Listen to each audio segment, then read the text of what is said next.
বিক্রম, গাড়ি আস্তে চালা। ব্রেক কস। ব্রেক কস বিক্রম। ড্যাড, ব্রেক লাগছে না। গাড়ি কন্ট্রোল হচ্ছে না। আমরা খাদে পড়ে যাব। সেদিন রাতে আম্বলি ঘাটে সেই সুইফট গাড়ির ব্রেক কি সত্যি ফেল হয়েছিল, নাকি ফেল করানো হয়েছিল? ৭০ বছরের রামচন্দ্র পাতিল, যিনি ভেবেছিলেন তার ছেলে তাকে দেবদর্শনের জন্য নিয়ে যাচ্ছে, কিন্তু তিনি জানতেন না যে গাড়িতে তিনি বসে আছেন সেই গাড়ি মন্দিরে নয়, বরং সোজা জমের দুয়ারে যাচ্ছে।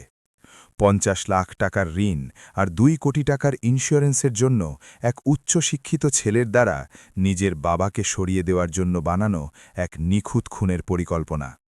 কিন্তু কথায় আছে না, অপরাধী যতই চতুর হোক, বাবার চোখে ধুলো দেওয়া সহজ নয়। ঠিক কি ঘটেছিল সেদিন রাতে ঘাটে? কে জিতল, বাবার ভালোবাসা নাকি ছেলের লোভ? শুনুন গায়ের লোম খাড়া করে দেওয়া এই রোমাঞ্চকর গল্প। বন্ধুরা, আপনারা এই গল্পটি কোথা থেকে শুনছেন তা কমেন্টে অবশ্যই জানাবেন। আর যদি চ্যানেলটি এখনও সাবস্ক্রাইব না করে থাকেন, তবে আমার অনুরোধ, দয়া করে চ্যানেলটি সাবস্ক্রাইব করুন এবং ভিডিওটি লাইক ও শেয়ারও করুন। নাসিকের সেই ভোরটা ছিল অন্য দিনের মতোই মনোরম, কিন্তু বাতাসে এক অদ্ভুত শীতলতা ছিল যা মনকে প্রশান্তি দিলেও কোথাও যেন একটা অজানা আশঙ্কার জন্ম দিচ্ছিল। গোদাবরীর ঘাট থেকে আসা মৃদু বাতাস পুরনো নাসিকের গলি দিয়ে বয়ে এসে কৃষ্ণকুঞ্জ নামক পুরনো আমলের বাড়ির উঠোনে বিশ্রাম নিচ্ছিল। ভোর ৫টা বেজেছিল। ৭০ বছরের রামচন্দ্র পাতিল, যাকে পুরো এলাকা সম্মানের সাথে আবা বলে ডাকত, তার দিন শুরু হয়ে গিয়েছিল। বাড়ির পুরনো সেগুন কাঠের জানালা দিয়ে আসা সেই মৃদু আলো আর দেওয়াল ঘড়ির টিকটিক শব্দ, এটাই ছিল আবার এক একাকী জীবনের সঙ্গী। আবার জীবন ছিল কোনো গাণিতিক সূত্রের মতোই সুশৃঙ্খল। হাইস্কুলে ৪০ বছর গণিতের শিক্ষক হিসাবে চাকরি করার পর অবসরের পরেও তার নিয়মানুবর্তিতায় বিন্দুমাত্র পরিবর্তন আসেনি। ঘুম থেকে উঠেই বিছানা গুছিয়ে রাখা, এক ঘটি জল খাওয়া এবং প্রাতকর্ম সেরে ভগবানের সামনে প্রদীপ জ্বালানো, এটাই ছিল তার নিত্যদিনের রুটিন। আজও আবা সাদা ধবধবে ফতুয়া আর পাজামা পরলেন, কপালে চন্দনের তিলক লাগালেন আর উঠোনে এলেন। উঠোনের তুলসী গাছে জল দেওয়ার সময় তার হাত আপনা আপনিই জুড়ে গেল। হে পাণ্ডুরঙ্গ, আমার বাছাকে সুখে রেখো, মুম্বাইতে একা থাকে বেচারা। এই শব্দগুলো তার ঠোঁট থেকে অজান্তেই বেরিয়ে এলো। এটা রোজকারই ব্যাপার। তুলসী মঞ্চের পাশেই তিনি বড় যত্ন করে জবা আর শিউলি ফুলের গাছ লাগিয়েছিলেন।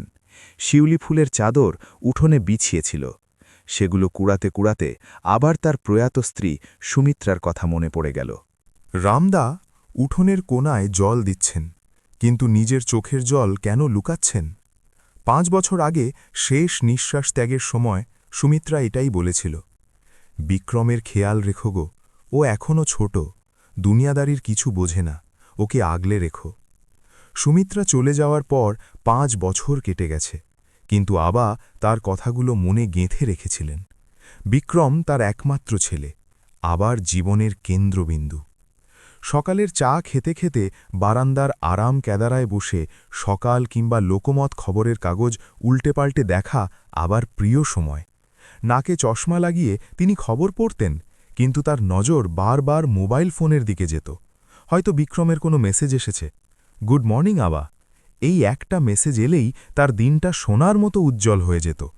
কিন্তু ইদানিং বিক্রম কাজের চাপে সময় পেত না। কি আবা, আজ কি খবর মুম্বাইয়ের? প্রতিবেশী দেশপাণ্ডে কাকা মর্নিং ওয়াক থেকে ফেরার পথে বেড়ার ওপাশ থেকেই খোঁজ নিলেন। আবার বুক গর্বে ভরে উঠল। তিনি চশমার কাঁচ মুছতে মুছতে হেসে উত্তর দিলেন, আর কি বলবো দেশপাণ্ডে, কাল রাতেই বিক্রমের ফোন এসেছিল। বলছিল কাজের চাপ খুব বেড়ে গেছে, বিদেশের ক্লায়েন্টদের সাথে মিটিং থাকে তার, বড় দায়িত্ব ছেলের কাঁধে। কর্পোরেট জগৎ তো আর আমাদের সরকারি চাকরির মতো নয়, ওখানে দিন রাত এক করে খাটতে হয়। দেশপাণ্ডে কাকা মাথা নেড়ে চলে গেলেন, কিন্তু আবার মুখের সন্তুষ্টি তেমনই রইল। বিক্রম মুম্বাইতে এক বড় মাল্টিন্যাশনাল কোম্পানিতে উচ্চ পদে আছে, লাখ টাকা বেতন, আর সে খুব ব্যস্ত। এই সত্যতাই আবা নিজের মনকে এবং পৃথিবীকে জানিয়ে রেখেছিলেন। বিক্রম যখনই নাসিকে আসত, টিপটপ পোশাকে, হাতে দামি ফোন আর ল্যাপটপ নিয়ে আসত। তার সেই ইংরেজি বুলি আর স্টক মার্কেট, ইনভেস্টমেন্ট, ডেডলাইনের মতো ভারী ভারী শব্দ শুনে আবা মুগ্ধ হয়ে যেতেন। নিজের ছেলে কত বুদ্ধিমান, তার কষ্টের মর্যাদা রেখেছে, এই ভাবনাতেই তিনি সুখ পেতেন। কিন্তু সেদিনের দিনটা ছিল কিছুটা অন্যরকম। দুপুর থেকেই আবার মনটা অস্থির লাগছিল। দুপুরের খাওয়ার পর অভ্যেস মতো একটু গড়িয়ে নেওয়ার সময় বারবার তার ঘুম ভেঙে যাচ্ছিল। ডান চোখ লাফাচ্ছিল। অশুভ কিছু ঘটবে না তো? এই ভাবনা মনে উঁকি দিল। কিন্তু পুরনো মানুষ আর তাদের কুসংস্কার ভেবে তিনি তা ঝেড়ে ফেললেন। সন্ধ্যা হতেই বাড়ির একাকিত্ব বাড়তে লাগল। একলা থাকলে দেওয়ালগুলো যেন গিলতে আসে। আবারও তাই মনে হতে লাগল। তিনি বিক্রমকে ফোন করলেন, কিন্তু সব সময়ের মতো ফোন নট রিচেবল হল। মিটিংয়ে হবে হয়তো, তিনি নিজেকে বোঝালেন। রাত ৮টা বাজল। আবার নিজের জন্য খিচুড়ি বানালেন, ২-৪ গ্রাস পেটে দিলেন। তিনি হলে বসে টিভি দেখছিলেন। টিভিতে খবর চলছিল, কিন্তু তার মন কিছুতেই বসছিল না। রাত 11:30 বেজে গেছে। নাসিকে সেই পুরনো গলিতে এখন নিস্তব্ধতা নেমে এসেছে। কেবল মাঝে মধ্যে কোনো বাইক যাওয়ার শব্দ সেই শান্তি ভঙ্গ করছিল। আবার টিভি বন্ধ করলেন। দরজার ছিটকিনি ঠিকমতো লাগিয়েছেন কিনা দেখে নিলেন এবং শোবার ঘরে এলেন। লাইট বন্ধ করে বিছানায় শুয়ে পড়লেন। চোখ বন্ধ করলেন, কিন্তু ঘুম আসছিল না। মনের কোলাহল শান্ত হচ্ছিল না। আর তখনই সেই নিস্তব্ধতা চিরে ফোন বেজে উঠল। ট্রিং, ট্রিং, ট্রিং, ট্রিং। রাতের সেই ভয়ঙ্কর নিস্তব্ধতায় ফোনের রিং কোনো বিপদ সংকেতের মতো শোনাল। আবার চমকে উঠলেন। বুক ধক করে উঠল। এত রাতে কার ফোন? বিক্রম? তিনি কাঁপা কাঁপা হাতে ফোন তুললেন। স্ক্রিনে বিক্রমের নম্বর। হ্যালো? আবার গলার স্বর কাঁপছিল। হ্যালো, রামচন্দ্র পাটিল বলছেন? ওপাশ থেকে এক গম্ভীর ও রুক্ষ কণ্ঠস্বর ভেসে এলো। হ্যাঁ, আমিই বলছি। কে আপনি? আমি এগাতপুরি পুলিশ স্টেশন থেকে হাভেলদার শিন্ডে বলছি। এই ফোনটা যার পকেটে পাওয়া গেছে তার নাম কি বিক্রম পাটিল? আর তিনি আপনার কে হন? সেই এক মুহূর্তে আবার পায়ের তলা থেকে মাটি সরে গেল। শ্বাস আটকে এলো। হ্যাঁ, বিক্রম আমার ছেলে। কি হয়েছে স্যার? ও তো মুম্বাইতে ছিল। আগে পাটিল সাহেব, আপনার ছেলের গাড়ির অ্যাক্সিডেন্ট হয়েছে। এখানে কাছারা ঘাটের নিচে হাইওয়েতে গাড়ি ডিভাইডারে ধাক্কা মেরেছে। আমরা ওনাকে কাছের সরকারি হাসপাতালে ভর্তি করেছি। আপনি এক্ষুনি চলে আসুন। অ্যাক্সিডেন্ট? বিক্রম, ও ও ঠিক আছে তো স্যার? আবার চোখ দিয়ে জল গড়িয়ে পড়ল। গলা দিয়ে আওয়াজ বেরোচ্ছিল না। বেশি কিছু বলা সম্ভব নয়। ডাক্তার চিকিৎসা করছেন, এখনও জ্ঞান ফেরেনি। আপনি তাড়াতাড়ি আসুন। ওপাশ থেকে ফোন কেটে গেল। আবা কিছুক্ষণ ওভাবেই স্তব্ধ হয়ে বসে রইলেন। তার আদরের বিক্রম, যাকে নিয়ে তার এত গর্ব, সে আজ রক্তের বন্যায় পড়ে আছে। পাণ্ডুরঙ্গ, এ কি পরীক্ষা নিচ্ছ তুমি? তিনি চিৎকার করে উঠলেন। কিন্তু এখন কাঁদার সময় নেই। তিনি নিজেকে সামলে নিলেন। ৭০ বছরের সেই শরীরে হঠাৎ কোথা থেকে যেন শক্তি এলো। তিনি আলমারি থেকে তার পুরনো ভ্রমণের ব্যাগ বের করলেন। তাতে ২ জোড়া কাপড়, ব্যাংকের পাসবুক আর জলের বোতল ভরলেন। হাত কাঁপছিল, কিন্তু মনে একটাই ধ্যানে ছিল, বিক্রম। বাড়ির দরজা লাগিয়ে তিনি রাস্তায় এলেন। মধ্যরাত, ১২টা পেরিয়ে গেছে। রাস্তা জনমানবহীন। ঠান্ডা বাতাস গায়ে লাগছিল, কিন্তু আবার সেদিকে খেয়াল ছিল না। তাকে শুধু ইগাতপুরি পৌঁছতে হবে। তিনি একটা রিকশাকে হাত দেখালেন, কিন্তু সে থামল না। দ্বিতীয় রিকশাওয়ালাকে তিনি আক্ষরিক অর্থে মিনতি করলেন। বাবা, হাসপাতালে যেতে হবে, ইগাতপুরীর দিকে নিয়ে চল, হাইওয়েতে ছেড়ে দে, ওখান থেকে ট্যাক্সি নেব। আমার ছেলে সেখানে মৃত্যুর সাথে লড়ছে। রিকশাওয়ালা দয়ালু ছিল, সে তাকে বসালো। রিকশা চলতে শুরু করতেই আবার চোখ বন্ধ করে নিলেন। তার চোখের সামনে বিক্রমের মুখ ভেসে উঠছিল। ছোটবেলায় সাইকেল থেকে পড়ে গিয়ে কাঁদতে থাকা বিক্রম, স্কুলে ফার্স্ট হয়ে পুরস্কার নিয়ে ছুটে আসা বিক্রম, আর শেষবার মুম্বাই যাওয়ার সময় পায়ে হাত দিয়ে খেয়াল রেখো বলা বিক্রম। আমার ছেলের কিছু হতে দিও না গো, আমার প্রাণ নাও, কিন্তু ওকে বাঁচাও। আবা মনে মনে ভগবানের কাছে প্রার্থনা করতে লাগলেন। রিকশার শব্দে তার কান্না কেউ শুনতে পাচ্ছিল না। শহরের আলোগুলো পেছনে সরে যাচ্ছিল, আর এক ভয়ঙ্কর অন্ধকারের দিকে, এক অনিশ্চিত ভবিষ্যতের দিকে এক বাবার যাত্রা শুরু হয়েছিল।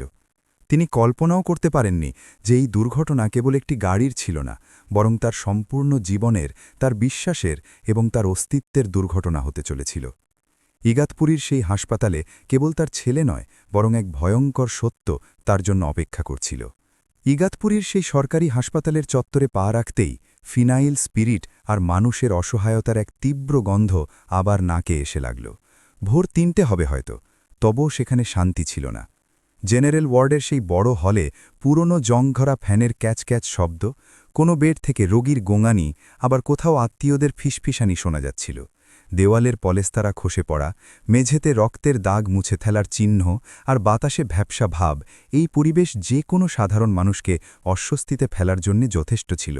আর আবা তো আগে থেকেই ভীত সন্ত্রস্ত ছিলেন। সিস্টার সিস্টার বিক্রম পাতিল, অ্যাক্সিডেন্ট কেস। আবার সামনে দেখা এক নার্সকে হাঁপাতে হাঁপাতে জিজ্ঞেস করলেন।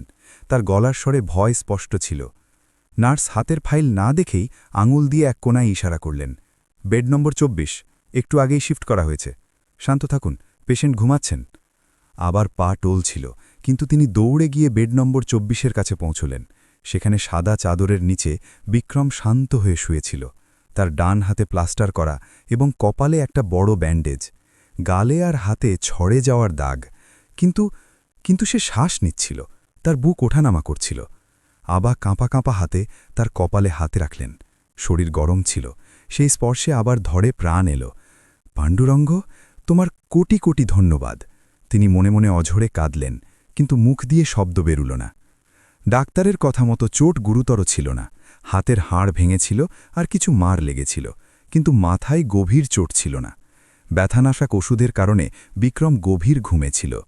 আবা পাশেই থাকা একটা লোহার টুলে বসে পড়লেন।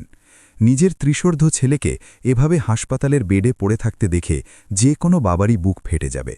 তিনি বিক্রমের ভালো হাতটা নিজের ২ হাতে ধরলেন এবং চেপে ধরে রইলেন, যেন ছেড়ে দিলেই সে আবার হারিয়ে যাবে। তাদের বেডের ঠিক পাশের বেড নম্বর ২৫-এ এক বৃদ্ধা শুয়েছিলেন।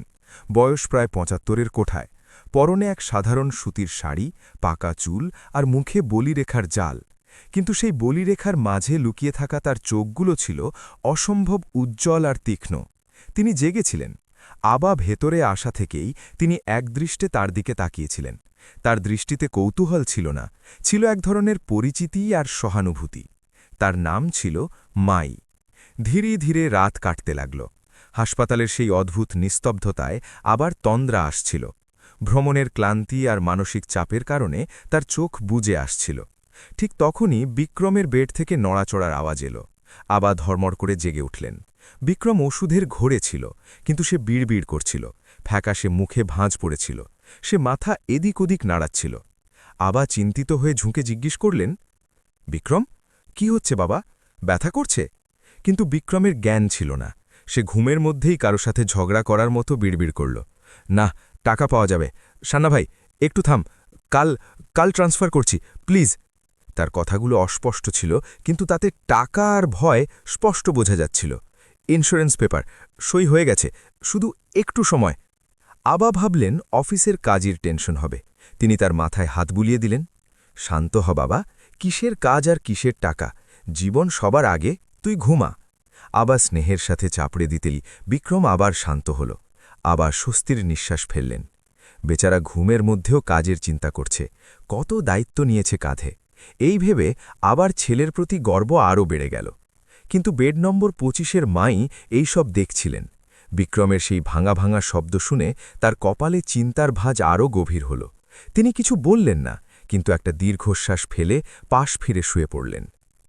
পরদিন সকাল হল। জানলা দিয়ে আসা সূর্যের আলোয় ওয়ার্ডের পরিবেশ কিছুটা উজ্জ্বল হল। চাওয়ালার চায়ে গরম ডাক শোনা যেতে লাগল। বিক্রমের জ্ঞান পুরোপুরি ফেরেনি, তবে তার অবস্থা স্থিতিশীল ছিল। নার্স এসে বলল, কাকা, পেশেন্টকে সিটি স্ক্যানের জন্য নিয়ে যেতে হবে। আপনি বাইরে দাঁড়ান অথবা ক্যান্টিনে গিয়ে চা নাস্তা করে আসুন। ওয়ার্ড বয় বিক্রমকে স্ট্রেচারে করে নিয়ে গেল। আবা বেডের পাশেই দাঁড়িয়ে রইলেন। তিনি বিক্রমকে একা ছাড়তে চাইছিলেন না। তখনই পাশের বেড থেকে আওয়াজ এলো, চিন্তা করবেন না, ছেলে একদম টনটনে আছে, বাঘের মতো প্রাণ তার। আবা ঘুরে দেখলেন, মাই উঠে বসেছেন। তার মুখে এক শান্ত হাসি। আবা হাত জোর করে নমস্কার করলেন। হ্যাঁ মা, ঈশ্বর রক্ষা করেছেন, কাল রাতে খুব ভয় পেয়ে গিয়েছিলাম। একমাত্র ছেলে মনে হচ্ছে? মাই জিজ্ঞেস করলেন। হ্যাঁ, ওই তো একমাত্র বাঁচার অবলম্বন। মা মারা গেছে ওর ৫ বছর আগে, আমি আরও দুজনেই আছি। ও থাকে মুম্বাইতে, আমি নাসিকে। আবা জানালেন। কি করে ছেলে? মুম্বাইতে তো বড় সাহেব মনে হচ্ছে। মাই কথার সুতো ধরলেন। আবার বুক গর্বে ফুলে উঠল। হ্যাঁ, সাহেবই তো, বড় কোম্পানিতে ম্যানেজার, বিদেশি লোকেদের সাথে কাজ কারবার, সবসময় মিটিং, ল্যাপটপ, ওর শ্বাস ফেলার সময় থাকে না। এই তো দেখুন না, এত বড় অ্যাক্সিডেন্ট হয়েছে তবুও রাতে ঘুমের মধ্যে কাজের কথাই বকছিল, টাকার কথা, ডেডলাইনের কথা। কাজের খুব চাপ নেয় বেচারা। মায়ের হাসি মিলিয়ে গেল। তিনি গম্ভীর হলেন। তিনি আবার চোখের দিকে সোজা তাকিয়ে বললেন, দাদা, আপনি বলছেন ওটা কাজের চাপ ছিল, তাহলে আর কি হবে? আবা একটু সন্দেহপ্রবণ হলেন। মাই একটা দীর্ঘশ্বাস নিলেন। তিনি বেড থেকে নিচে নামলেন এবং আবার কাছে এসে দাঁড়ালেন। তার গলা এখন নরম কিন্তু দৃঢ় শোনাল, দেখুন দাদা, আমি ৭৫টা বর্ষা দেখেছি, আর তার চেয়েও বেশি মানুষ চিনেছি। আমি এখানে এই সরকারি হাসপাতালে কেন পড়ে আছি জানেন? আমার নিজের পেটের সন্তানের জন্য, আমার রোহনের জন্য। আবা অবাক হয়ে শুনছিলেন। মাই বলতে থাকলেন, আমার রোহনও এরকমই দেখতে ছিল, এরকমই মিষ্টি কথা বলতো। মা, তোমার চিন্তা হয়, তুমি গ্রামে থেকো না, মুম্বাই চলো। এই বলে সে আমার পুনের জমি বিক্রি করালো আর টাকা ব্যবসায় লাগালো। বলল আমাকে রানীর মতো রাখবে। ৬ মাস রাখল, তারপর ধীরে ধীরে তার সুর বদলালো। রাতের ফোনে ফিসফিস করে কথা বলা শুরু হলো, জমির কাগজ, সই, ব্যাংকের পাসওয়ার্ড। আর একদিন আমাকে বলল, তোমার এখানে মন টিকছে না, তোমাকে একটা ভালো জায়গায় নিয়ে যাই। আর আমাকে এই বৃদ্ধাশ্রম আর হাসপাতালের দৌড়ে ফেলে দিয়ে চলে গেল। আজ ৩ বছর হল, তার ফোন নেই, ঠিকানা নেই। আবা অস্বস্তি বোধ করলেন। কিন্তু মা, এটা আপনি আমাকে কেন বলছেন? আপনার সাথে খারাপ হয়েছে, কিন্তু আমার বিক্রম তেমন নয়, ও সোনার টুকরো ছেলে। মাই আবার হাত ধরলেন। তার স্পর্শ ঠান্ডা ছিল। দাদা, সোনাতেও কখনো কখনো জং ধরে। কাল রাতে আমিও জেগেছিলাম। আপনার ছেলে ঘুমের মধ্যে যা বিড়বিড় করছিল তা অফিসের কাজ ছিল না। সান্না ভাই, ইন্স্যুরেন্স, ডেডলাইন, এই শব্দগুলো কাজের নয়, এগুলো জুয়া আর ঋণের শব্দ। তার গলায় চিন্তা ছিল না, ভয় ছিল, জীবনের ঝুঁকি থাকার ভয়। আবার রেগে নিজের হাত ছাড়িয়ে নিলেন। যা তা কি বলছেন? আপনি কি জানেন আমার ছেলের ব্যাপারে? অচেনা মানুষের ওপর এমন অপবাদ দিতে আপনার লজ্জা করে না? কিন্তু মাই টললেন না। তিনি আবার চোখে চোখ রেখে অত্যন্ত গম্ভীর স্বরে যে কথাগুলো বললেন তা আবার হৃদয়ে গিয়ে বিঁধল। দাদা, রাগ করবেন না, কিন্তু একটা সত্য বলি, আপনার ছেলের চোখে আমি আপনার জন্য কোনো চিন্তা দেখিনি, বরং অন্য কোনো খিদে দেখেছি, টাকার লোভ দেখেছি। রক্তকে জল হতে দেবেন না, সময় থাকতে সাবধান হন। যে আদরে তাকে বড় করেছেন, সেই প্রেমে অন্ধ হবেন না। চোখ খুলুন, নইলে খুব দেরি হয়ে যাবে। এই কথাগুলো চাবুকের মতো আবার মনে আঘাত করল। তার মুখ রাগে লাল হয়ে গেল। তিনি কাঁপতে লাগলেন। ব্যাস! আবা চিৎকার করে উঠলেন। ভাগ্যিস ওয়ার্ডে গোলমাল থাকায় কারো নজর গেল না। দেখুন মা, আপনি বয়সে বড় তাই সম্মান দিচ্ছি, কিন্তু এরপর আমার ছেলের ব্যাপারে এমন উল্টোপাল্টা বললে আমি কিন্তু ছাড়ব না। নিজের ছেলে ঠকিয়েছে বলে কি দুনিয়ার সব ছেলে খারাপ? আমার বিক্রম আমার জন্য জান দিতে পারে। কালই তো আমার সাথে কত ভালো করে কথা বলল। আপনার বার্ধক্যের কারণে সন্দেহবাতিক হয়েছে। আবার রাগে সেখান থেকে ঘুরে জানলার কাছে গেলেন এবং বাইরে দেখতে লাগলেন। তার শরীর রাগে কাঁপছিল। এই বুড়ি পাগল হয়ে গেছে, তিনি নিজেকে বোঝালেন। আমার বিক্রম আমার রাজা ছিলে, ও এমন কখনো করবে না। কিন্তু মাইয়ের সেই বিষাক্ত কথাগুলো মনের কোনো এক কোণায় গেঁথে গিয়েছিল। সেখানে একটা ছোট্ট স্ফুলিঙ্গ তৈরি হয়েছিল। ইন্স্যুরেন্স, টাকা, বিক্রমের রাতের কথাগুলো আবার কানে বাজতে লাগল। আবা জোরে চোখ বন্ধ করে নিলেন, যেন চোখ বন্ধ করে তিনি সত্যকে অস্বীকার করতে পারবেন। মাই নিজের বেডে শান্ত হয়ে বসেছিলেন, চোখে সেই একই নিরাসক্ত সহানুভূতি নিয়ে। তিনি জানতেন, সত্য যতই তেতো হোক তা হজম করতেই হয়। তিনি আবার পেছনের দিকে তাকিয়ে মনে মনেই বললেন, ঈশ্বর করুন আমার কথা যেন মিথ্যা হয়, কিন্তু ছায়ায় লুকিয়ে থাকা সাপ কখন ছোবল মারবে বলা যায় না দাদা। ৪ দিন পর বিক্রম হাসপাতাল থেকে ডিসচার্জ পেল এবং আবা তাকে নিয়ে নাসিকের বাড়ি কৃষ্ণকুঞ্জে ফিরলেন। ট্যাক্সি বাড়ির উঠোনে থামতেই আবা স্বস্তির নিঃশ্বাস ফেললেন। হাসপাতালের সেই কটু গন্ধ আর সেখানকার ভয়ঙ্কর পরিবেশ পেছনে ফেলে নিজের বাড়িতে আসার যে শান্তি, আবা তা অনুভব করছিলেন। কিন্তু এই শান্তি যে বেশি দিন থাকবে না তা তিনি কল্পনাও করেননি। ঘরে পা রাখতেই আবার ছোটাছুটি শুরু হল। বিক্রমের ডান হাত গলার ঝুলিতে ঝোলানো ছিল। তাকে ঠিকমতো সোফায় বসিয়ে পায়ের নিচে বালিশ দিয়ে আবা তার আরামের ব্যবস্থা করলেন। বিক্রম, তুই বিশ্রাম নে বাবা, আমি চট করে তোর পছন্দের রান্না করি। হাসপাতালের বিস্বাদ খাবার খেয়ে জিভ মরে গেছে তোর। আবা উৎসাহের সাথে বললেন। বিক্রম শুধু মাথা নাড়ল এবং জানলার বাইরে শূন্যে তাকিয়ে রইল। আবার রান্নাঘরে ঢুকলেন। আজ তিনি বিক্রমের সবচেয়ে প্রিয় খাবার বানাবেন ঠিক করেছেন। গরম গরম পুরনপোলি আর ডাল।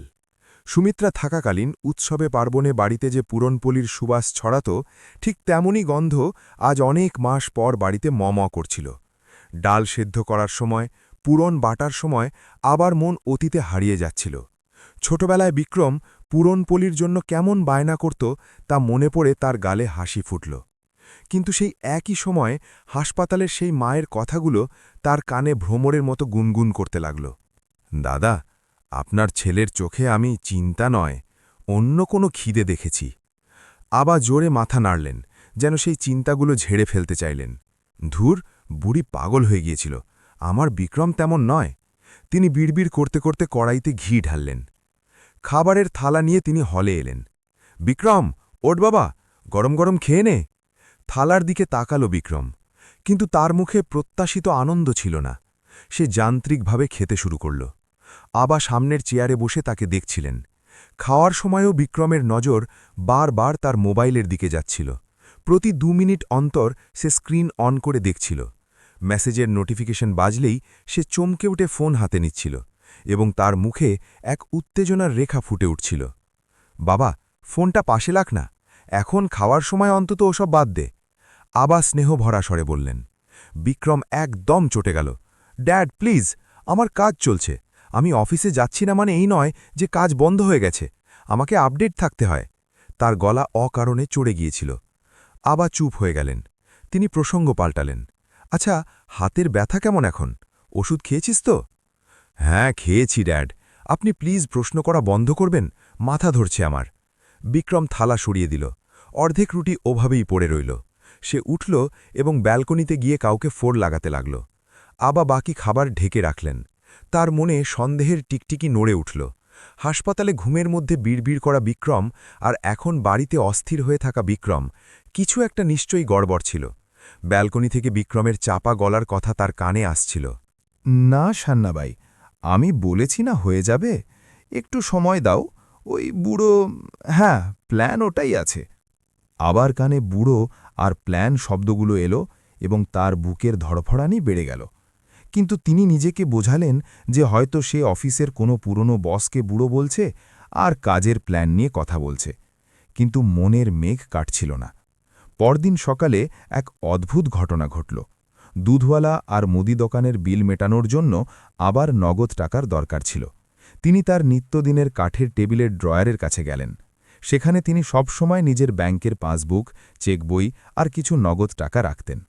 তিনি চাবি ঘুরিয়ে ড্রয়ার খুললেন, হাত ঢোকালেন, কিন্তু যা আশা করেছিলেন তা হাতে ঠেকল না।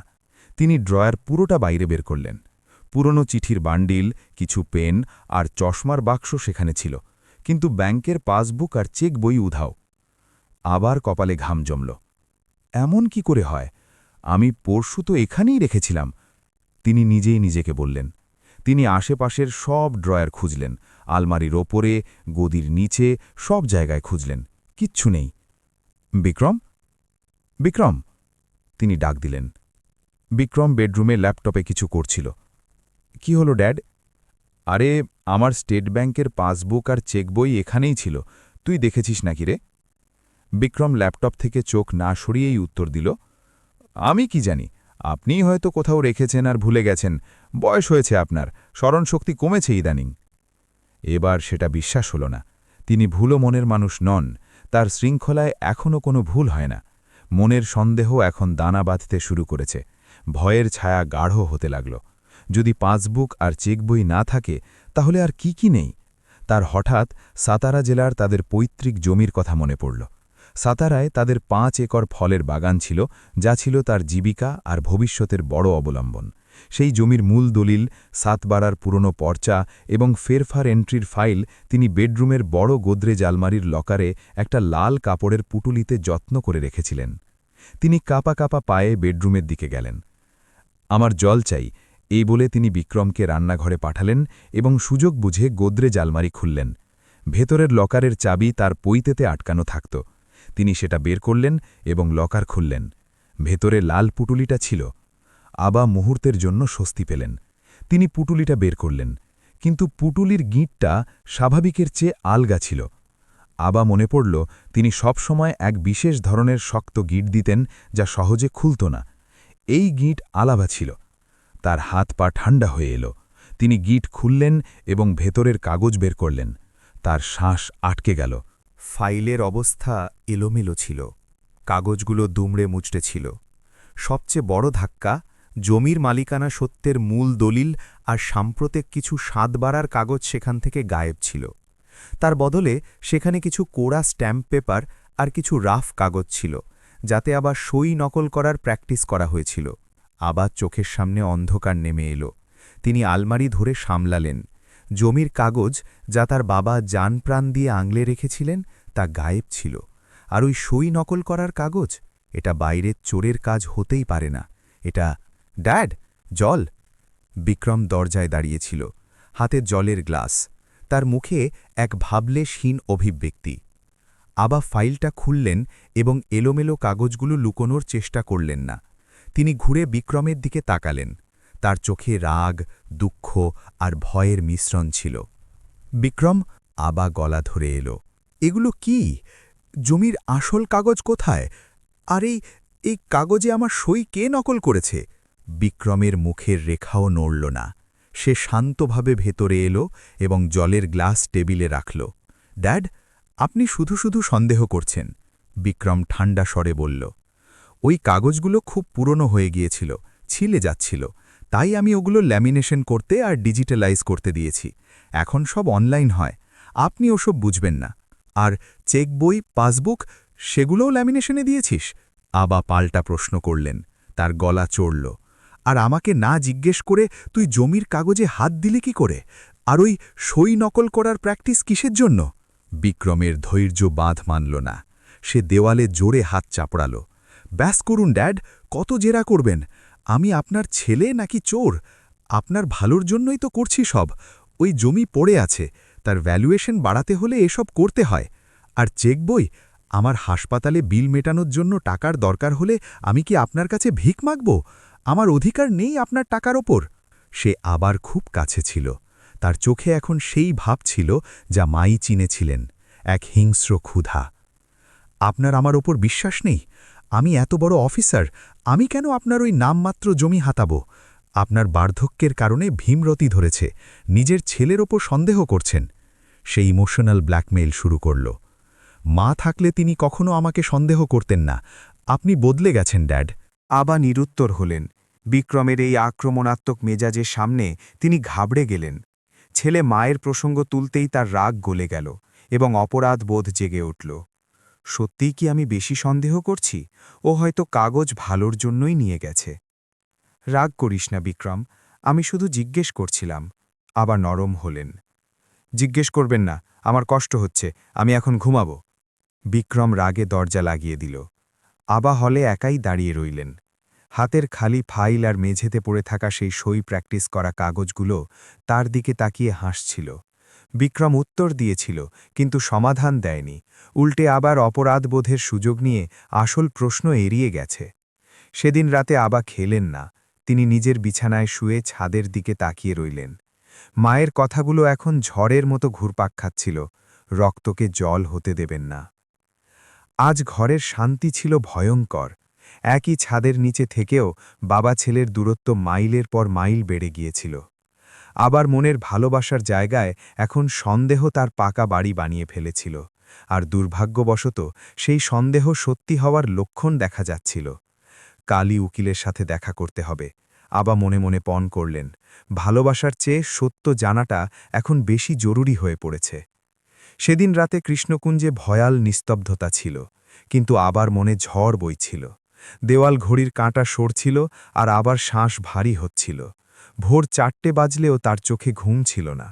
পাশের ঘরে বিক্রম অঘরে ঘুমাচ্ছিল। আবা ধীরে ধীরে উঠলেন এবং বিক্রমের ঘরের দরজায় দাঁড়ালেন। অন্ধকারে বিক্রমের মুখ শান্ত দেখাচ্ছিল, ঠিক যেমন ছোটবেলায়। এই সেই হাত যা আমার আঙুল ধরে হাঁটতে শিখেছিল, এই সেই ছেলে যার জ্বর এলে আমি রাত জেগে থাকতাম। এ আমার সাথে মিথ্যা বলবে, চুরি করবে। আবার মন এটা মেনে নিতে চাইছিল না, কিন্তু বুদ্ধি প্রমাণ চাইছিল। সকাল 6টায় আবা তৈরি হলেন। বিক্রম এখনও ঘুমের মধ্যেই ছিল। তিনি রান্নাঘরের তাকে একটা চিঠি লিখে রাখলেন, একটু মন্দিরে যাচ্ছি, আসতে দেরি হবে। এবং তিনি বাড়ি থেকে বের হলেন। তার পা মন্দিরের দিকে নয়, বরং নাসিকের জেলা আদালতের দিকে চলল, তার প্রাণের বন্ধু এবং নামকরা উকিল অ্যাডভোকেট মাধবরাও দেশাইয়ের চেম্বারের দিকে। মাধবরাও আবার স্কুলবেলার বন্ধু, স্পষ্টবাদী কিন্তু মনের দিক থেকে অত্যন্ত পরিষ্কার। আবা যখন তার অফিসে পৌঁছালেন তখন মাধবরাও সবে ফাইল উল্টাচ্ছিলেন। আবার চেহারা দেখে তিনি চেয়ার থেকে উঠেই পড়লেন। মুখ শুকিয়ে গেছে, চোখ ফোলা এবং শরীরে যেন প্রাণ নেই এমন অবস্থা। আরে রামদা, কি অবস্থা হয়েছে তোর, আর এত সকালে? মাধবরাও আবাকে চেয়ারে বসালেন এবং জল আনলেন। আবা জলের ঢোঁক গিললেন, কিন্তু তা গলার নিচে নামল না। তার বাঁধ ভাঙল। মাধব, সব শেষ হয়ে গেছে রে। আমার বিক্রম, আমার মনে হয় ও কিছু লুকোচ্ছে। ঘর থেকে চেক বই গায়েব, জমির কাগজ গায়েব, আর হাসপাতালের এক বয়স্ক মহিলা বলল। আবা কাঁদতে কাঁদতে মাইয়ের ইঙ্গিত, বিক্রমের আচরণ এবং ঘরের চুরির সব ঘটনা মাধবরাওকে বললেন। মাধবরাও শান্ত হয়ে শুনছিলেন। ওকালতি পেশার কারণে তিনি মানুষের মুখ পড়তে জানতেন। তিনি চশমা খুললেন এবং টেবিলে রাখলেন। রামদা, কাঁদিস না, আমরা সত্য খুঁজে বের করব। যদি বিক্রম কোনো গড়বড় করে থাকে তবে তার প্রমাণ কাগজে অবশ্যই থাকবে। তুই শুধু শান্ত হয়ে বস। মাধবরাও ফোন তুললেন। তার লোকলস্কর কাজে লেগে গেল। প্রথম কল তিনি সাঁতারায় তার পরিচিত এক তোলাটিকে করলেন, ভূমি আধিকারিক। হ্যালো পাটিল সাহেব, আমি অ্যাডভোকেট দেশাই বলছি, নাসিক থেকে। একটা জরুরি কাজ ছিল। মৌজা সাঁতারা, দাগ নম্বর 405, রামচন্দ্র পাটিলের জমি। ওটার বর্তমান স্থিতি কি একটু ফেরফার রেজিস্টার দেখে বলবেন? সম্প্রতি কোনো লোন বা বোঝা চেপেছে কি? ফোনের ওপাশ থেকে তথ্য আসতে থাকলে মাধবরাওয়ের কপালে ভাঁজ গভীর হতে লাগল। আবা শ্বাস আটকে তার দিকে তাকিয়েছিলেন। কি? কবে? 50 লাখ? আর পাওয়ার অফ অ্যাটর্নি কার? আচ্ছা আচ্ছা, আমাকে ওই কাগজগুলোর ছবি হোয়াটসঅ্যাপ করুন এক্ষুনি। মাধবরাও ফোন রাখলেন। তিনি আবার দিকে তাকাতে সাহস পাচ্ছিলেন না। কি হলো মাধব? আবার গলা কাঁপছিল। রামদা, শক্ত হ, মাধবরাও গম্ভীর গলায় বললেন। সাঁতারার জমির উপর গত মাসে 50 লাখ টাকার লোন নেওয়া হয়েছে এক প্রাইভেট লেন্ডারের কাছ থেকে। আর এই লোন নেওয়ার জন্য পাওয়ার অফ অ্যাটর্নি ব্যবহার করা হয়েছে, যার ওপর তোর সই আছে। কিন্তু আমি তো কখনো সই করিনি। আর কিসের মুক্তার নামা? আবা চিৎকার করলেন। বিক্রম জাল কাগজ তৈরি করেছে নিশ্চয়ই। কিন্তু এটা এখানেই শেষ নয়। মাধবরাও এবার তার এক ব্যাংক ম্যানেজার বন্ধুকে ফোন করলেন এবং আবার সম্মতিতে তার অ্যাকাউন্টের তথ্য বের করলেন। ব্যাংকের রিপোর্ট আরও বেশি ধাক্কা দেওয়ার মতো ছিল। আবার রিটায়ারমেন্ট ফান্ড এবং ফিক্সড ডিপোজিট থেকে ধাপে ধাপে মোটা টাকা অনলাইন ট্রান্সফার হয়েছে। আর এই টাকা যে অ্যাকাউন্টে গেছে তা ছিল একটি অনলাইন গেমিং এবং ট্রেডিং অ্যাপের। দুপুর নাগাদ মাধবরাওয়ের টেবিলে বিক্রমের কুকর্মের খতিয়ান জমা হয়ে গেল। মাধবরাও এক এক করে সত্য আবার সামনে তুলে ধরতে লাগলেন। প্রতিটি শব্দ আবার বুকে আঘাত করছিল। রামদা, সত্য খুব তেতো, মাধবরাও বললেন।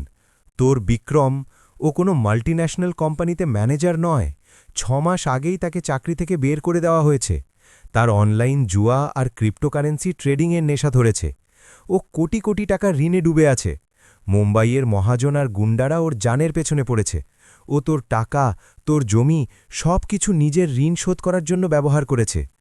আবা স্তব্ধ হয়ে গেলেন। তার ছেলে, যাকে নিয়ে তার এত গর্ব, সে এক জুয়ারি বেরুল। আমার জমি গেল, আমার টাকা গেল, ঠিক আছে মাধব, আমি কোনোভাবে বেঁচে থাকব। আমার আয়ু আর কতটুকুই বা, কিন্তু ও আমাকে ঠকালো কেন? একবার চাইলে তো আমি প্রাণও দিয়ে দিতাম। আবার চোখ দিয়ে অঝরে জল ঝরছিল। তোর প্রাণ? মাধবরাও হঠাৎ চুপ হয়ে গেলেন। তার হাতে একটা শেষ কাগজ ছিল যা তিনি তার ইন্স্যুরেন্স এজেন্ট বন্ধুর কাছ থেকে জোগাড় করেছিলেন। এই কাগজটা দেখানোর সাহস তার হচ্ছিল না, কিন্তু দেখানো দরকার ছিল। রামদা, এখন যা বলবো তার জন্য বুকটা পাথর কর। মাধবরাওয়ের গলা কাঁপল। বিক্রমের তো টাকা দরকার ছিল না, তার চেয়েও বেশি কিছু দরকার ছিল। তিনি একটা পলিসির কাগজ আবার সামনে ঠেলে দিলেন। এটা দেখ, গত মাসে মানে 15 দিন আগে বিক্রম তোর নামে 2 কোটি টাকার টার্ম ইন্স্যুরেন্স পলিসি করিয়েছে। তার বার্ষিক প্রিমিয়াম সে তোরই চুরি করা টাকা দিয়ে ভরেছে। আর এই পলিসির একমাত্র নমিনি বিক্রম। আবা কিছুই বুঝতে পারলেন না। মানে? এর মানে কি? মাধবরাও উঠলেন এবং আবার কাঁধে হাত রাখলেন। তুই খুব ভোলা রে রামদা। টার্ম ইন্স্যুরেন্সের টাকা কখন পাওয়া যায় জানিস? যখন পলিসি হোল্ডার মানে তোর মৃত্যু হয় তখন বিক্রমের জমির ৫০ লাখে কুলোবে না, তার ঋণ তার চেয়েও বড়, তার ২ কোটি টাকা দরকার, আর সেই ২ কোটি টাকা তখনই মিলবে যখন। মাধবরাও বাক্য শেষ করতে পারলেন না, কিন্তু আবা তার অর্থ বুঝে গেলেন। মুহূর্তের মধ্যে তার পায়ের তলা থেকে মাটি সরে গেল, চোখের সামনে অন্ধকার। যে ছেলেকে হাতের তালুর মতো আগলে রেখেছিলেন, সাইকেল থেকে পড়ে গেলে যার চোখে জল আসত, সেই ছেলে, সেই বিক্রম আজ তার মৃত্যুর অপেক্ষা করছে। না, অপেক্ষা করছে না, সে মৃত্যুর ফাঁদ পাচ্ছে। ওই মাই, হাসপাতালের ওই মাই ঠিকই বলেছিলেন, রক্তকে জল হতে দেবেন না। আবার গলা দিয়ে এক আর্তনাদ বেরিয়ে এলো। না, এ হতে পারে না মাধব। আমার বিক্রম আমাকে মারবে, টাকার জন্য বাবার প্রাণ নেবে। তিনি মাথা ২ হাতে ধরলেন এবং ছোট বাচ্চার মতো হাহাকার করে কাঁদতে লাগলেন। সেই উকিলের চেম্বারে এক বাবার কান্না গুমড়ে উঠল, আর সেই কান্না প্রতারণার ছিল না, বরং এক পবিত্র সম্পর্ক গলা টিপে হত্যা করার কান্না ছিল। মাধব, আমি কি পাপ করেছিলাম রে? আমি কি তাকে সংস্কার দিতে কমতি রেখেছিলাম? আমি তাকে কি কম হতে দিয়েছি? সাঁতারার মাটিতে খেটেছি, কিন্তু তাকে মুম্বাইতে পড়িয়েছি, আর আজ সে আমারই রক্তের উপর উঠে পড়ে লেগেছে। আবার চেয়ার থেকে নিচে মেঝেতে বসে পড়লেন। আমারই পেটে সাপ জন্মেছে রে, যাকে দুধ খাইয়েছি সেই আজ ছোবল মারতে উদ্যত। ২ কোটি? আমার জীবনের দাম সে ২ কোটি লাগাল? মাধবরাও বন্ধুকে সামলালেন, জল খাওয়ালেন, তার গলাও ধরে এসেছিল। রামদা, সামলাতে হবে তোকে, এখন কেঁদে লাভ নেই। ও তোকে মারার চেষ্টা নিশ্চয়ই করবে। আমাদের তাকে থামাতেই হবে, আইনে এবং বুদ্ধিতে। আবার চোখ মুছলেন। সেই চোখের জলের জায়গায় এখন এক অন্য চমক এলো। সেই চমক ছিল এক আহত বাঘের। প্রেম শেষ হয়ে গিয়েছিল, এখন কেবল অস্তিত্ব টিকিয়ে রাখার লড়াই বাকি ছিল। ঠিক বলেছিস তুই মাধব, আবা গভীর স্বরে বললেন। যে ছেলে বাবার সওদা করতে বেরিয়েছে, সে আর আমার ছেলে নেই, সে সম্পর্কের খুন করেছে। এখন আমাকে আমার আদর্শের রক্ষা করতে হবে। বল, কি করতে হবে? তাকে জেলে পতাতে হলেও আমি রাজি, কিন্তু এখন আমি মরব না, অন্তত তার শান্তির জন্য তো নয়। মাধবরাও পরের পরিকল্পনা বোঝাতে শুরু করলেন, কিন্তু আবার মন সেখানে ছিল না। তার মন এখনও সেই ২ কোটি টাকার পলিসির কাগজের উপর আটকে ছিল, যেখানে তার মৃত্যুর তারিখ বিক্রম মনে মনেই ঠিক করে ফেলেছিল। নাসিকের সেই চেম্বারে সেই দুপুরে এক বাবার মৃত্যু হয়েছিল, আর এক যোদ্ধার জন্ম হয়েছিল। সেদিন রাতে নাসিকের কৃষ্ণকুঞ্জে এতই টানটান উত্তেজনা ছিল যে বাতাসের আর্দ্রতাও অনুভব করা যাচ্ছিল। বিক্রম ব্যালকনিতে দাঁড়িয়ে মোবাইল দেখছিল, তার হাত কাঁপছিল। কিছুক্ষণ আগেই মুম্বাই থেকে সান্না ভাইয়ের ফোন এসেছিল। বিক্রম শেঠ, কাল সন্ধে পর্যন্ত ২ কোটির ব্যবস্থা না হলে তোর টুকরো টুকরো করে বস্তায় ভরে তোর বাপকে পার্সেল পাঠাবো, বুঝেছিস? ফোনের ওই হুমকি আর তারপর সেই ভয়ঙ্কর হাসির শব্দ বিক্রমের কানে বাজছিল। তার কাছে এখন আর কোনো পথ খোলা ছিল না। তার টাকার দরকার ছিল, আর সেই টাকা কেবল একটাই পথে পাওয়া সম্ভব ছিল, ইন্স্যুরেন্স ক্লেম। আর তার জন্য আবার মৃত্যু অপরিহার্য। সে মোবাইল পকেটে রাখল এবং ভেতরে এলো। তার চোখে এখন অনুশোচনা ছিল না, ছিল এক হিংস্র পশুর নিষ্ঠুরতা। নিজেকে বাঁচাতে বাবাকে বলি দেওয়া, এটা সে এখন মনে মনে ঠিক করে ফেলেছিল। সে হলে এলো, আবার সোফায় চোখ বন্ধ করে বসেছিলেন। ড্যাড, বিক্রমের গলা মোলায়েম হল। একটু আগে ফোনে গালাগাল দেওয়া বিক্রম এখন আবার আজ্ঞাবহ ছেলে হয়ে গেল। আমার আপনার জন্য খুব চিন্তা হচ্ছে। পরশু থেকে দেখছি আপনি খুব স্ট্রেসে আছেন, চেহারা শুকিয়ে গেছে আপনার। আবা চোখ খুললেন, সামনে দাঁড়িয়ে থাকা নিজের ছেলের দিকে তাকালেন।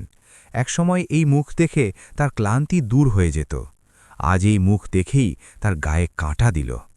ওরে, একটু ক্লান্তি আছে, আবা মাপা শব্দে বললেন। তাই জন্যেই আমি একটা প্ল্যান করেছি, আমরা কালই কোমকান যাই, আমাদের কুলদেবতার দর্শন নেব, আর ওখান থেকে গণপতিপুলে বা তারকার্লিতে 2 দিন রিসর্টে থাকব। আপনারও হাওয়া বদল হবে, আর আমারও একটু ব্রেক মিলবে, কি বলেন? আবার বুক থক করে উঠল। এটাই সেই প্ল্যান। মাধবরাও সতর্ক করেছিলেন, দেব দর্শনের নামে এটি জমের পাতা ফাঁদ। আবার না বলতে চাইলেন, কিন্তু অ্যাডভোকেট দেসাইয়ের কথা মনে পড়ল। রামদা, ওকে সন্দেহ করতে দিবি না, ওকে ওর প্ল্যান কাজে লাগাতে দে, তখনই আমরা তাকে হাতে নাতে ধরতে পারব। পুলিশ আর আমি তোর সাথে আছি। আবা একটা দীর্ঘশ্বাস নিলেন। তিনি নিজের মুখে নকল হাসি আনার আপ্রাণ চেষ্টা করলেন। চলবে তো বিক্রম, অনেক বছর হলো কোঙ্কন যায়নি, তো যখন ইচ্ছে তখন যাব। বিক্রমের চোখে এক বিষাক্ত চমক খেলে গেল। গ্রেট, আমি তৈরি হচ্ছি, কাল ভোরেই বেরোব। আমি আমাদের পুরনো সুইফট ডিজায়ার রেডি রাখছি। সেই রাতটা আবার জন্য কাল রাত্রি ছিল। তিনি বিছানায় শুয়েছিলেন, কিন্তু কান খাড়া ছিল ঘরের বাইরের শব্দ শোনার জন্য। মধ্যরাত 2টোর সময় তিনি ঘরের সদর দরজা খোলার আওয়াজ পেলেন। পায়ের শব্দ গাড়ির দিকে গেল। আবা ধীরে ধীরে উঠলেন এবং জানলার পর্দের আড়াল থেকে বাইরে দেখলেন। গাড়ির পাশে বিক্রম ছিল, তার হাতে মোবাইলের টর্চ আর একটা রেঞ্জ পানা। সে তাদের পুরনো বিশ্বস্ত সুইফট ডিজায়ার গাড়ির নিচে ঢুকল। আবার শ্বাস আটকে গেল। নিজের চোখে নিজের মৃত্যুর প্রস্তুতি হতে দেখা এর চেয়ে বড় দুর্ভাগ্য বাবার জন্য আর কি হতে পারে। বিক্রম গাড়ির চাকার কাছে ব্রেক পাইপের সাথে কিছু একটা করছিল। কাট কাট এমন ধাতব কিছু কাটার সূক্ষ্ম শব্দ নিস্তব্ধতায় স্পষ্ট শোনা গেল। বিক্রম ব্রেকের তার পুরোটা কাটেনি, বরং তাতে এমনভাবে চেরা দিয়েছিল যে সাধারণ রাস্তায় গাড়ি চলার সময় ব্রেক লাগবে, কিন্তু যখন ঘাটে বা গতিতে থাকার সময় ব্রেকের উপর বেশি চাপ পড়বে তখন সেই পাইপ ফেটে যাবে এবং ব্রেক ফেল করবে। কত ঠান্ডা মাথায় করা প্ল্যান এটা! কোনো পাকা অপরাধীকেও লজ্জায় ফেলে দেবে। কাজ শেষ করে বিক্রম গাড়ির নিচ থেকে বেরিয়ে হাত মুছল এবং সন্তুষ্টির সাথে গাড়ির বনেটে চাপড় মারল। Sorry dad, but I have no choice. সে বিড়বিড় করল এবং ঘরে চলে গেল। আবা জানলা ধরে নিচে বসে পড়লেন। তার চোখ দিয়ে জলও আসছিল না। এখন শুধু শূন্যতা অবশিষ্ট ছিল। যে গাড়িতে করে তিনি বিক্রমকে স্কুলে ছাড়তেন, যে গাড়িতে করে তারা কত জায়গায় ঘুরেছেন, সেই গাড়িই আজ তার কফিন হতে চলেছিল। পরদিন ভোর হল। বিক্রম একদম সময় তৈরি হয়ে গেল। ড্যাড, চা নিন, ফ্রেশ লাগবে। সে আবাকে চায়ের কাপ দিল। আবা ভাবলেন, এতেও বিষ নেই তো, কিন্তু তিনি মন শক্ত করে চুমুক দিলেন। বেরোনোর আগে বিক্রম আবার পায়ে হাত দিয়ে প্রণাম করার নাটক করল। আশীর্বাদ দিন ড্যাড, যাত্রা শুভ হোক। আবার হাত আপনা আপনি উঠল, কিন্তু আশীর্বাদ দেওয়ার সময় তা কাঁপল। যে ছিলে রাতে গাড়ির ব্রেক কেটেছে, সে সকালে পায়ে পড়ছে। মানুষের মুখোশের আড়ালে রাক্ষস কতটা ভয়ঙ্কর হতে পারে তা আবা আজ বুঝলেন। সুখী হো শব্দ ঠোঁট দিয়ে বেরুল, কিন্তু তার প্রাণ অনেক আগেই চলে গিয়েছিল। দুজন গাড়িতে বসল, বিক্রম ড্রাইভিং সিটে এবং আবা তার পাশে প্যাসেঞ্জার সিটে, যা আজ প্রকৃত অর্থেই মৃত্যুর সিট ছিল। গাড়ি স্টার্ট হলো। নাসিকের রাস্তা দিয়ে গাড়ি দ্রুত গতিতে ছুটল। বিক্রমকে খুব রিল্যাক্সড দেখাচ্ছিল। সে গান গুনগুন করছিল। ড্যাড, কোঙ্কনের রাস্তা এখন খুব ভালো হয়েছে। আমরা আম্বুলি ঘাট দিয়ে যাব, ওখানকার প্রকৃতি দেখার মতো। আম্বুলি ঘাট? আবা সঙ্গে সঙ্গে বুঝলেন। গভীর খাদ, সাপের মতো আঁকাবাঁকা মোড়, দুর্ঘটনা ঘটানোর জন্য এর চেয়ে ভালো জায়গা আর কি হতে পারে। গাড়ি হাইওয়েতে উঠল। বিক্রম স্পিড বাড়াল। ৮০, ৯০, ১০০। আবা সিট বেল্ট শক্ত করে ধরেছিলেন। প্রতিবার যখন বিক্রম ব্রেক কষছিল তখন আবার প্রাণ কণ্ঠাগত হচ্ছিল। এখনই কি ব্রেক ফেল হবে? কিন্তু গাড়ি এখনও সোজা রাস্তায় ছিল, তাই ব্রেক কাজ করছিল। বিক্রমের এটাই প্ল্যান ছিল। সে দুর্ঘটনা নাসিকে চায়নি, সে তা নির্জন ঘাটে চেয়েছিল। গাড়িতে এক প্রাণঘাতী নিস্তব্ধতা ছিল। বিক্রম মাঝে মধ্যে কিছু বলার চেষ্টা করছিল। ড্যাড, মনে আছে ছোটবেলায় আমরা গণপতিপুলে গিয়েছিলাম? তখন আমি হারিয়ে গিয়েছিলাম আর আপনি আমাকে খুঁজে বের করেছিলেন। আবাও মনে পড়ল। সেই সময় বিক্রম হারিয়ে গিয়েছিল বলে আবা খাওয়া দাওয়াই ছেড়ে দিয়েছিলেন, আর আজ সেই বিক্রম তাকে পৃথিবী থেকে হারিয়ে দিতে চলেছে। মনে আছে, আবা শুকনো গলায় বললেন। আবা ধীরে ধীরে পকেটে হাত ঢোকালেন। তার ফোন সাইলেন্ট ছিল। তিনি নজর বাঁচিয়ে অ্যাডভোকেট দেশাইকে মেসেজ টাইপ করলেন। বেরিয়েছি, ইগতপুরি পার করলাম, ও আম্বলি ঘাট দিয়ে যাবে, গাড়ির স্পিড বেশি। কয়েক সেকেন্ডে দেশাইয়ের রিপ্লাই এলো। চিন্তা করবেন না রামদা, আমরা লোকেশন ট্র্যাক করছি। পুলিশ টিম কোলহাপুরের আগে তৈরি আছে। ঘাটের শুরুতেই আমরা তাকে আটকাব। শুধু ভয় পাবি না, তুই সুরক্ষিত আছিস। সেই মেসেজে আবা কিছুটা সাহস পেলেন, কিন্তু তবুও ড্রাইভিং সিটে বসা নিজের পেটের সন্তানের দিকে তাকিয়ে তার ভয় যাচ্ছিল না। বিক্রমের নজর রাস্তায় ছিল, কিন্তু তার মন সেই মুহূর্তের অঙ্ক কষছিল। দুপুর গড়িয়ে বিকেল হল। গাড়ি কোলহাপুর পার করে কোঙ্কনের দিকে ঘুরল। আবহাওয়া বদলাতে শুরু করল। বাতাস ঠান্ডা হল। সহ্যাদ্রির পর্বতমালা দেখা যেতে লাগল। ড্যাড, এখন একটু পরেই ঘাট শুরু হবে। কি ভিউ দেখুন! বিক্রম উৎসাহের সাথে বলল। তার গলার এই উৎসাহ প্রকৃতির জন্য ছিল না, বরং তার পরিকল্পিত সাফল্যের জন্য ছিল। সামনে দেখা ওই গভীর খাদ তার কাছে খাদ মনে হচ্ছিল না, বরং ঋণ থেকে মুক্তির পথ মনে হচ্ছিল। আবা জানলার বাইরে তাকালেন। সূর্য ডুবছে, রক্তের মতো লাল হয়ে গেছে, যেন প্রকৃতিও আসন্ন বিপদের সাক্ষ্য দিচ্ছিল। আবা চোখ বন্ধ করলেন এবং মনে মনে নিজের স্ত্রীকে ডাকলেন, সুমিত্রা, সামলে নিও গো, আজ তোমার ছেলে হেরেছে, আর আজ তোমার স্বামী মৃত্যুর দুয়ারে দাঁড়িয়ে আছে। গাড়ি ঘাটের প্রথম মোড়ে প্রবেশ করল। বিক্রম গিয়ার বদলাল এবং অ্যাক্সেলারেটরে পা চাপল। ইঞ্জিনের শব্দ বাড়ল। এবার খেলা শুরু। সহ্যাদ্রির পাহাড়ের কোলে অন্ধকার ঘনিয়ে এলো। গাড়ি আম্বলি ঘাটের আঁকাবাঁকা মোড় দিয়ে ছুটছিল। একটু আগে যে মনোরম পরিবেশ ছিল তা এখন ভয়ঙ্কর হয়ে উঠল। ঘাটে ঘন কুয়াশা ছড়িয়ে পড়ল, যার ফলে সামনের রাস্তা অস্পষ্ট দেখাচ্ছিল। গাড়ির হেডলাইটের আলো সেই কুয়াশার চাদর চিরে যাওয়ার ব্যর্থ চেষ্টা করছিল। বাম দিকে কালো পাথুরে পাহাড় আর ডান দিকে পাতালপুরীর মতো গভীর খাদ, আর এই দুইয়ের মাঝখান দিয়ে ছুটে চলা সেই সাদা সুইফট গাড়ি, যাতে এক বাবা আর এক ছেলে মৃত্যুর যাত্রা করছিল। বিক্রমের কপালে ঘাম জমতে শুরু করল। এসি চালু থাকা সত্ত্বেও তার গরম লাগছিল। তার চোখ বারবার রাস্তার ধারে সাইনবোর্ড আর খাদের গভীরতা মেপে নিচ্ছিল। তাকে সেই নিখুঁত জায়গাটা খুঁজতে হবে যেখানে রাস্তা সরু হবে, মোড় তীব্র হবে এবং সুরক্ষার রেলিং ভাঙা বা দুর্বল হবে। আবা সিটে সেটে মুশেছিলেন। তিনি সিট বেল্ট এত শক্ত করে ধরেছিলেন যে তার হাতের নখ সাদা হয়ে গিয়েছিল। তার শ্বাস আটকে আসছিল। তিনি জানতেন যে পরের কয়েক মিনিটের মধ্যে তার ছেলে নাটকের অঙ্ক শুরু করবে। প্রতিটি মোড়ে তার মনে হচ্ছিল, এটাই কি সেই শেষ মোড়? হঠাৎ এক খাড়া ঢালের মোড়ে বিক্রম গাড়ির গতি বাড়াল। 40, 50, 60। বিক্রম, আস্তে, কুয়াশা আছে, রাস্তা দেখা যাচ্ছে না। আবা চিৎকার করলেন। তার গলায় ভয় ছিল, কিন্তু সেই ভয় দুর্ঘটনার ছিল না, ছেলের নিষ্ঠুরতার ছিল। বিক্রম আবার চিৎকারে কান দিল না। তার মুখে এক বিকৃত ভাব ফুটে উঠল। তার ঠিক করা জায়গাটা কাছে আসছিল। সামনে এক বিপজ্জনক ইউ টার্ন ছিল এবং সেখানে রেলিং ছিল না। ড্যাড! বিক্রম হঠাৎ চিৎকার করে উঠল। ড্যাড, গাড়ি কন্ট্রোল হচ্ছে না, ব্রেক লাগছে না। সে পায়ের ব্রেক প্যাডেলে জোরে লাথি মারতে শুরু করল। এটা অবশ্য একটা নাটক ছিল, কারণ সে কাল রাতেই ব্রেক ফ্লুইডের পাইপ কেটেছিল, তাই এখন সত্যিই ব্রেক অকেজো হয়ে গিয়েছিল। কিন্তু তাকে এমন ভাব করতে হতো যেন এক্ষুনি ব্রেক ফেল হলো। কি? আরে ঈশ্বর, হ্যান্ডব্রেক টান! আবা চিৎকার করে বললেন।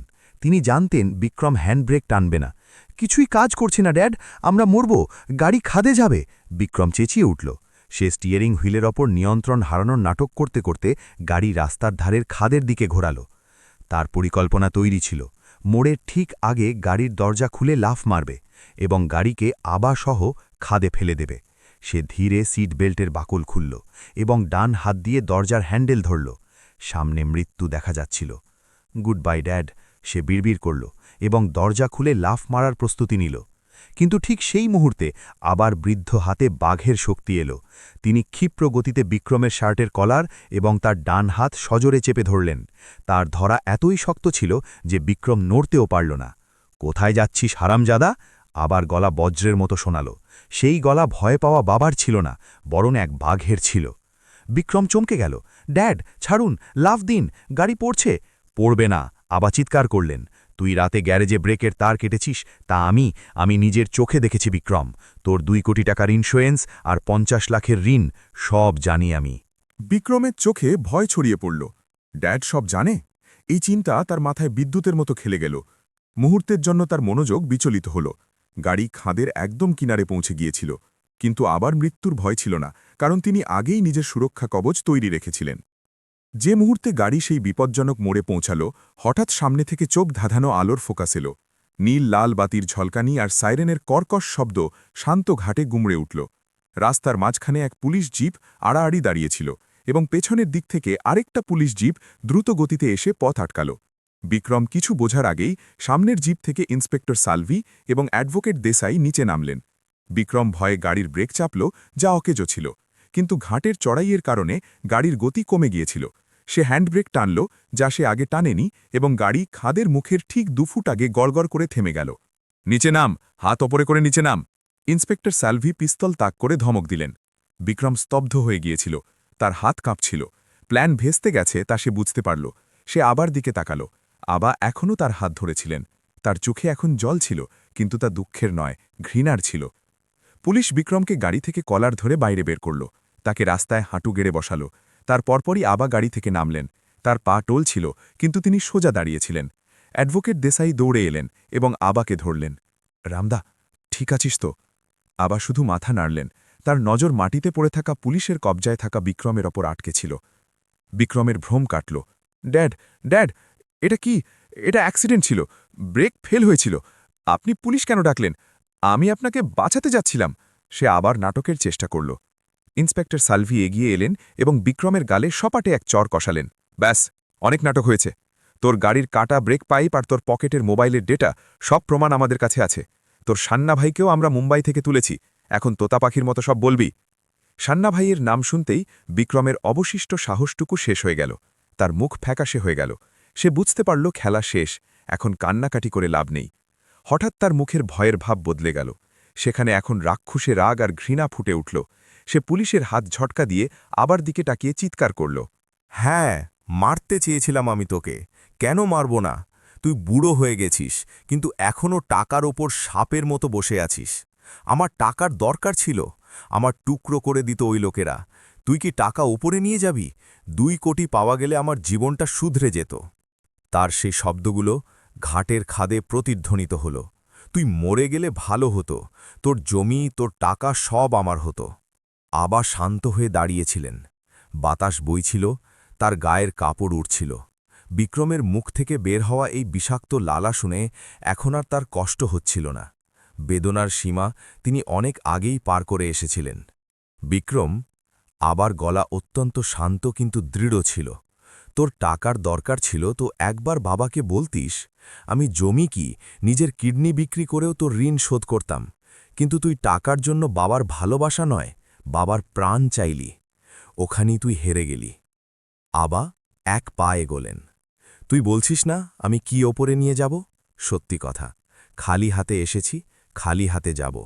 কিন্তু অন্তত বাবার খুনি এই কলঙ্ক নিয়ে যাব না। আজ থেকে তুই আমার জন্য মৃত। আইনে তোর যা সাজা হওয়ার হবে, কিন্তু তার আগে আমি তোকে আমার মন থেকে নির্বাসিত করলাম। বিক্রম আবার চোখের দিকে তাকাল। সেখানে সে সবসময় যে মায়া দেখত তা এখন ছিল না। সেখানে শুধু এক শূন্যতা ছিল। নিয়ে যান একে, আবা পুলিশকে বললেন এবং পিঠ খোড়ালেন। পুলিশ বিক্রমকে হাতকড়া পড়াল।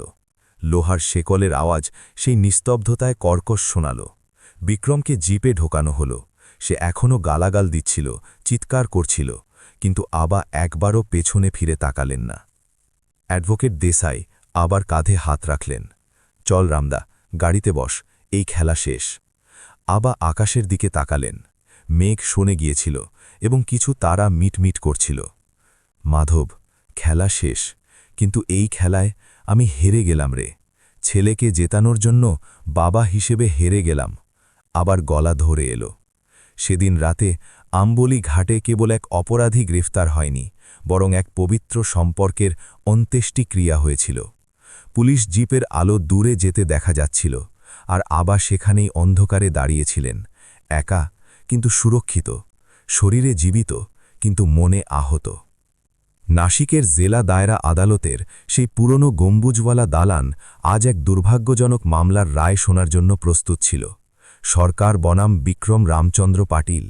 এই মামলা গত 6 মাস ধরে শহরে আলোচনার বিষয় হয়ে দাঁড়িয়েছিল। এক উচ্চশিক্ষিত ছেলে টাকার লোভে নিজের বৃদ্ধ বাবার হত্যার ষড়যন্ত্র করেছে।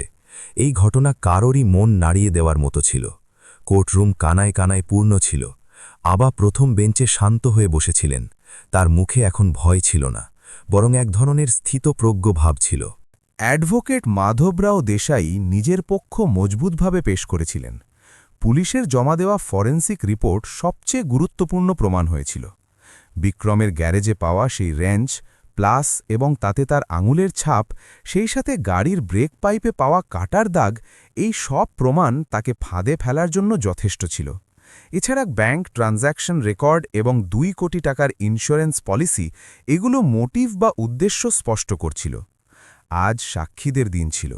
সরকারি পক্ষের তরফ থেকে এক গুরুত্বপূর্ণ সাক্ষীকে ডাকা হল, মাই। লাঠি ঠুকতে ঠুকতে মাই সাক্ষীর কাঠগড়ায় দাঁড়ালেন। তিনি বিক্রমের দিকে এক তীক্ষ্ণ দৃষ্টি হানলেন। বিক্রম চোখ নামিয়ে নিল। কোর্টকে বলুন, আপনি আসামি সম্পর্কে কি জানেন? সরকারি উকিল জিজ্ঞেস করলেন। মাইয়ের গলা কাঁপছিল, কিন্তু তাতে সত্যের ধার ছিল। জজ সাহেব, আমি যখন হাসপাতালে ছিলাম তখনই আমি আবাকে বলেছিলাম, এই ছেলের চোখে বাবার জন্য মায়া ছিল না, বরং শকুনির মতো নজর ছিল। ও ঘুমের মধ্যেও টাকা আর ইন্স্যুরেন্সের কথা বিড়বিড় করছিল। আমি আমার ৭৫ বছরের জীবনে অনেক মানুষ দেখেছি, কিন্তু বাবার প্রাণ নিতে চাওয়া রাক্ষস প্রথমবার দেখলাম। মাইয়ের সাক্ষ্য এবং প্রমাণের শৃঙ্খল অকাট্য ছিল।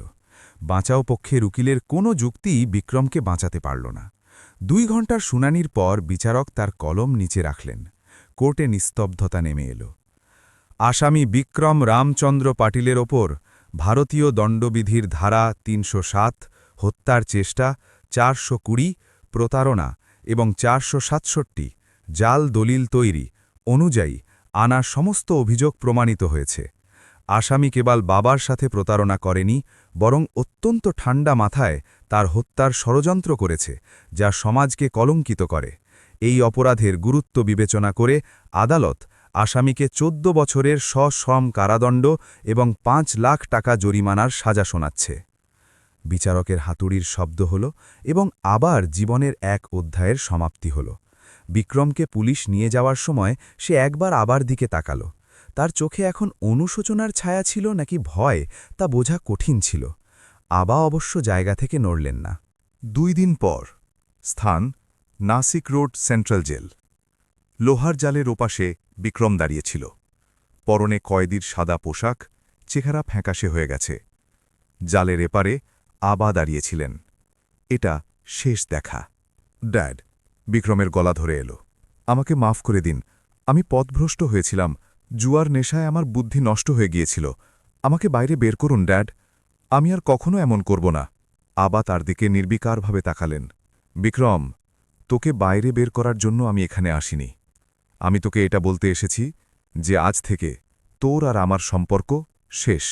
ড্যাড, এমন বলবেন না, আপনি আমার বাবা হন। না। আবার গলা কঠোর হল। বাবা হিসেবে আমি আমার কর্তব্য শেষ মুহূর্ত পর্যন্ত পালন করেছি। তোকে শিখিয়েছি, বড় করেছি, তোর ওপর বিশ্বাস রেখেছি। এমনকি তুই গাড়ির ব্রেক ফেল করেছিস এটা জেনেও আমি তোর গাড়িতে বসেছিলাম। কেন? কারণ কোথাও আমার মনে হচ্ছিল যে আমার ছেলে শেষ সময় ব্রেক মারবে, আমাকে বাঁচাবে। কিন্তু তুই বাঁচাসনি। তুই লাফ মারতে তৈরি ছিলি। ওই খাদে শুধু গাড়ি পড়ত না বিক্রম, ওই খাদে এক বাবার বিশ্বাস পড়ত। আবা একটা দীর্ঘশ্বাস নিলেন। যেদিন তুই আমার মৃত্যুর দাম কষলি, সেদিনই আমার ছেলে মরে গেছে। এখন সামনে যে দাঁড়িয়ে আছে সে কেবল এক অপরাধী। তোর সাজা হয়েছে, এখন তা ভোগ কর। আমার নাম, আমার ঘর আর আমার স্মৃতি, এর কোনো কিছুর উপর এখন তোর অধিকার নেই। আবা ঘুরলেন। Dad, dad please.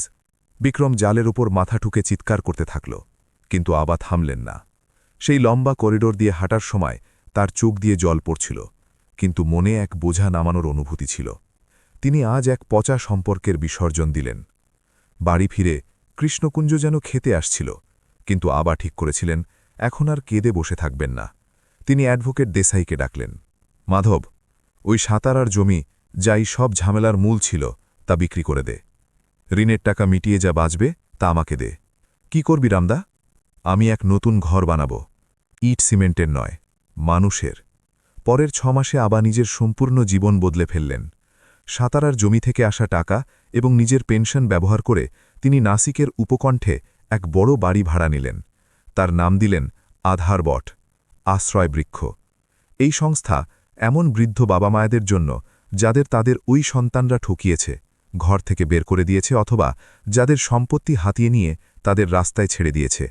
এখানে তাদের থাকার ঘর, খাওয়ার অন্ন এবং সবচেয়ে জরুরি আইনি লড়াইয়ের জন্য উকিলের সাহায্য বিনামূল্যে পাওয়া যাবে। অ্যাডভোকেট দেসাই এই কাজে আইনি পরামর্শদাতা হিসেবে নিজেকে সঁপে দিলেন। ১ বছর পর আধার বটের অফিসে আবা চেয়ারে বসেছিলেন। তার এখন বেশভূষা বদলে গেছে, মুখে এক তেজ ছিল। বাইরের হলে ২০-২৫ জন দাদু দিদা একসাথে বসে ভজন গাইছিলেন, গল্প করছিলেন। এরা সবাই কোথাও না কোথাও থেকে আঘাত পেয়ে এসেছিলেন, কিন্তু এখানে তারা এক নতুন পরিবার পেয়েছিলেন। তেমনি সময় অফিসের দরজায় এক ৬০-৬৫ বছরের ভদ্রলোক এলেন। তার কাপড় ময়লা ছিল এবং চোখ কেঁদে ফুলেছিল। তিনি ভেতরে এলেন এবং আবার পায়ে লুটিয়ে পড়লেন। সাহেব, বাঁচান আমাকে, আমার ছেলে আমার সই নিয়ে ঘর বিক্রি করে দিয়েছে, আমাকে কাল রাতে রাস্তায় বের করে দিয়েছে গো।